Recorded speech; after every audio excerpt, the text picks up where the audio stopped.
भोपाल से प्रस्तुत हैं प्रादेशिक समाचार। नमस्कार, समाचारों के साथ मैं जितेंद्र रघुवंशी। पहले मुख्य समाचार। जनजातीय गौरव दिवस के मौके पर प्रधानमंत्री नरेंद्र मोदी देंगे कई सौगातें। मुख्यमंत्री डॉक्टर मोहन यादव ने कहा, जनजातीय वीरों ने स्वतंत्रता संग्राम में निभाई महत्वपूर्ण भूमिका। केंद्र सरकार ने कोचिंग संस्थानों द्वारा फैलाए जा रहे झूठ के प्रति नागरिकों को सतर्क रहने की दी गई सलाह। और पन्ना टाइगर रिजर्व में बाघों के लिए खतरा बने कुत्तों का किया जाएगा टीकाकरण। अब समाचार विस्तार से। भगवान बिरसा मुंडा की 150वीं जयंती के मौके पर पूरे देश में राष्ट्रीय जनजातीय गौरव दिवस मनाया जाएगा। प्रधानमंत्री नरेंद्र मोदी जनजातीय गौरव दिवस और भगवान बिरसा मुंडा की जयंती के समारोहों के शुभारंभ पर बिहार के जमुई जाएंगे। श्री मोदी भगवान बिरसा मुंडा के सम्मान में एक स्मारक सिक्का तथा डाक टिकट जारी करेंगे। वे ग्रामीण और दूर दराज के क्षेत्रों में जनजातीय समुदाय के विकास के लिए 6,640 करोड़ रुपए से अधिक की विकास परियोजनाओं का उद्घाटन करेंगे और आधारशिला रखेंगे।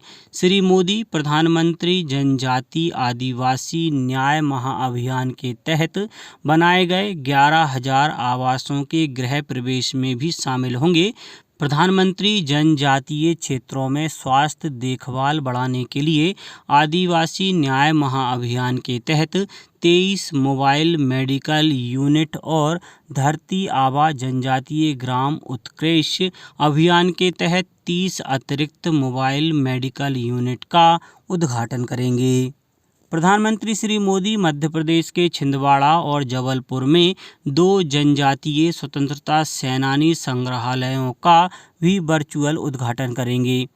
आपको बता दें कि भगवान बिरसा मुंडा की जयंती 15 नवंबर को देश के स्वतंत्रता संग्राम में जनजातीय समुदाय के योगदान को सम्मान देने के लिए हर वर्ष जनजातीय गौरव दिवस के रूप में मनाई जाती है। संथाल, तमार, कोल, भील, खासी और मिजो जैसे आदिवासी समुदायों ने विभिन्न आंदोलनों के माध्यम से देश के स्वतंत्रता संग्राम में महत्वपूर्ण भूमिका निभाई है। भगवान बिरसा मुंडा की जयंती की पूर्व संध्या पर मुख्यमंत्री डॉक्टर मोहन यादव ने कहा कि जल, जंगल, जमीन के रक्षक बिरसा मुंडा ने वर्ष 1893-94 में अंग्रेजों द्वारा वन अधिनियम बनाकर जंगलों पर कब्जा करने का विरोध किया, शोषण के खिलाफ आवाज उठाई और स्वतंत्रता के लिए उल गुलान क्रांति शुरू की। उन्होंने जनजातियों के स्वाभिमान को जगाया। प्रसार भारती आकाशवाणी भोपाल द्वारा स्वच्छता ही सेवा अभियान 2024 के अंतर्गत भोपाल के कोटरा सुल्तानाबाद के सार्वजनिक उद्यान में श्रमदान कार्यक्रम का आयोजन किया गया।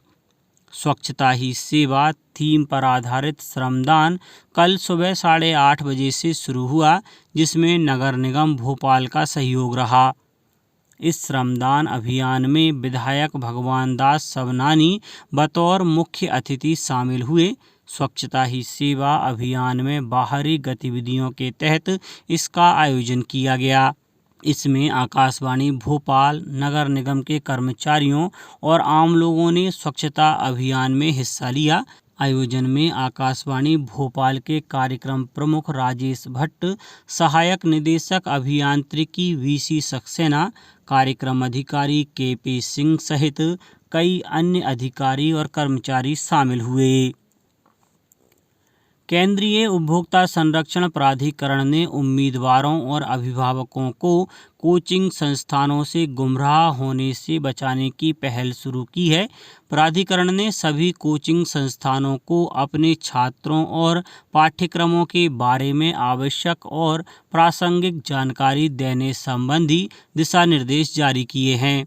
उपभोक्ता मामलों की सचिव निधि खरे ने विभिन्न कोचिंग संस्थानों के भ्रामक विज्ञापनों पर रोक लगाने के लिए यह दिशा निर्देश जारी किए हैं।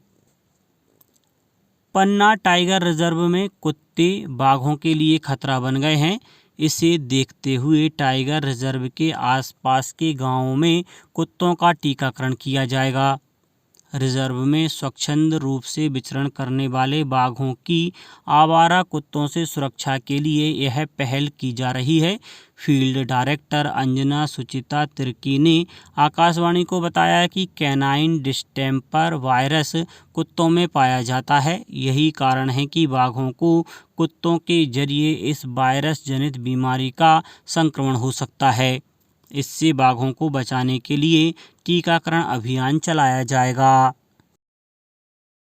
नर्मदापुरम में मां नर्मदा एवं तवा के संगम तट बांद्रा भान में 3 दिवसीय मेले का कल दूसरा दिन था।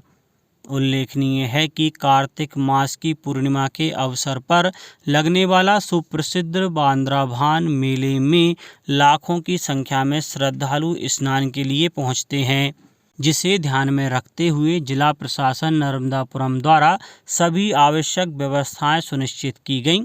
कलेक्टर सोनिया मीना एवं पुलिस अधीक्षक डॉक्टर गुरुकरण सिंह ने अधिकारियों के साथ मोटर बोट के माध्यम से नदी मार्ग द्वारा मेला क्षेत्र पर व्यवस्थाओं का जायजा भी लिया। यह मेला 16 नवंबर तक चलेगा। 43वां भारत अंतर्राष्ट्रीय व्यापार मेला नई दिल्ली के भारत मंडपम में शुरू हो गया है। वाणिज्य और उद्योग मंत्री पीयूष गोयल ने 14 दिन तक चलने वाले इस कार्यक्रम का उद्घाटन किया। इस वर्ष मेले का विषय विकसित भारत एट 2024 रखा गया है। इस वर्ष 11 देश अंतर्राष्ट्रीय मेले में हिस्सा ले रहे हैं। इनमें चीन, मिस्र, ईरान, दक्षिण कोरिया, थाईलैंड, तुर्की और संयुक्त अरब अमीरात शामिल हैं। यह मेला पहले 5 दिन तक व्यापारियों के लिए खुला रहेगा, जबकि 18 नवंबर से 27 नवंबर तक यह आम जनता के लिए खुला रहेगा। देश में पहली बार गीता पर आधारित विशेष प्रतियोगिता का आयोजन मध्य प्रदेश में होने जा रहा है। राज्य सरकार इस्कॉन के सहयोग से मूल्य आधारित शिक्षा प्रतियोगिता का आयोजन कराएगी। मुख्यमंत्री डॉक्टर यादव ने आशा की है कि विद्यार्थी अपने माता पिता और शिक्षकों के प्रोत्साहन से इस प्रतियोगिता में शामिल होकर इसे अविस्मरणीय बनाएंगे। उन्होंने कहा कि यह एक अद्भुत अवसर है कि हम श्रीमद् भागवत गीता के अमूल्य ज्ञान और प्रेरणा को अपने जीवन में आत्मसात करें। यह प्रतियोगिता नवंबर के आखिरी सप्ताह में आयोजित की जाएगी। अब कुछ समाचार संक्षेप में। अशोकनगर में बाल दिवस के उपलक्ष्य में आयोजित शिविर में जिला न्यायाधीश श्रीमती रश्मि मिश्रा ने बताया कि बालकों के सर्वांगीण विकास के लिए भारत के संविधान व कानूनों में उन्हें कई महत्वपूर्ण अधिकार प्रदान किए गए हैं। नीमच में विश्व मधुमेह दिवस पर स्वास्थ्य विभाग द्वारा एक जागरूकता रैली निकाली गई, जिसमें लोगों को मधुमेह नियंत्रण संबंधी जानकारी दी गई। मध्य प्रदेश में पिछले 24 घंटों के दौरान प्रदेश के सभी संभागों के जिलों में मौसम मुख्यतः शुष्क रहा। अधिकतम तापमानों में सभी संभागों के जिलों में विशेष परिवर्तन नहीं हुआ। कटनी जिले में बिरसा मुंडा की 150वीं जयंती के उपलक्ष्य में विशेष ग्राम सभाएं आयोजित की जाएंगी। इंदौर जिले में बेरोजगार युवाओं को निजी क्षेत्र की प्रतिष्ठित कंपनियों में नौकरी दिलाने के लिए रोजगार मेला 20 नवंबर को आयोजित किया गया है। यह रोजगार मेला सुबह 10 बजे से 4 बजे तक औद्योगिक प्रशिक्षण संस्था नंदानगर में आयोजित होगा। वित्त मंत्रालय भारत सरकार के अधीन 41वीं यूरेशियन की बैठक 25 नवंबर से 29 नवंबर के बीच इंदौर में होगी। ब्रिलियंट कन्वेंशन सेंटर में आयोजित इस बैठक की तैयारी के लिए भारत सरकार के अतिरिक्त सचिव विवेक अग्रवाल ने इंदौर में तैयारियों की समीक्षा की। सीहोर जिले की बुधनी विधानसभा उपचुनाव का मतदान शांतिपूर्ण ढंग से संपन्न हुआ। अब ईवीएम मशीन स्ट्रांग रूम में जमा कर दिए गए हैं। आगरमालवा में आयोजित रोजगार मेले में 190 अभ्यर्थियों का प्रारंभिक चयन हुआ है, जबकि 40 को जॉब ऑफर लेटर प्रदान किए गए हैं। देवास जिले में Messrs Mahadhan phosphate private limited Dewas का औचक निरीक्षण अधिकारियों ने किया।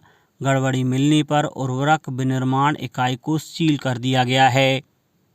सागर में नशा मुक्त भारत अभियान के अंतर्गत 2 किलोमीटर लंबी नशा मुक्ति रैली निकाली गई। केंद्रीय सामाजिक न्याय एवं अधिकारिता मंत्री डॉक्टर वीरेंद्र कुमार इसमें शामिल हुए।